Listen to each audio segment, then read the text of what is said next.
लुटमार झाल्याची तक्रार देणाराच फिर्यादी चोर निघाला। स्थानिक गुन्हे शाखा पथकाने हा डाव उधळून लावीत फिर्यादीलाच बेड्या ठोकल्याची घटना पुसद येथे घडली। निलेश नागेश पुरी असे अटक करण्यात आलेल्या युवकाचे नाव आहे। त्याने लुटमारीचा बनाव हा भोजला टी पॉइंट हनुमान मंदिरासमोर वालतूरकडे जाणाऱ्या मार्गावर घडल्याचे सांगितले।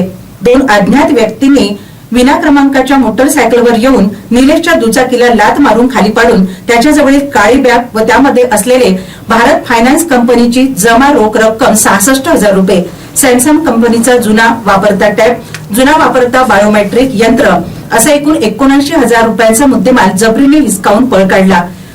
त्यावरून वसंतनगर पोलिसांनी अज्ञात आरोपी विरुद्ध कलम 309 भारतीय न्याय संहितेप्रमाणे वाटमारीचा गुन्हा नोंद केला होता। हा सर्व प्रकार बनावट असल्याचे पोलीस तपासातून पुढे आले आहे। यापूर्वी झालेले भारत फायनान्सचे जबरी चोरीचे गुन्हे पाहता एलसीबी पथकाने फिर्यादीच्या घटनेच्या दिवसांची संपूर्ण मुव्हमेंट समजावून घेतली। त्याप्रमाणे संपूर्ण रूटचे दिवसभरातील सीसीटीव्ही फुटेजची बारकाईने पाहणी केली।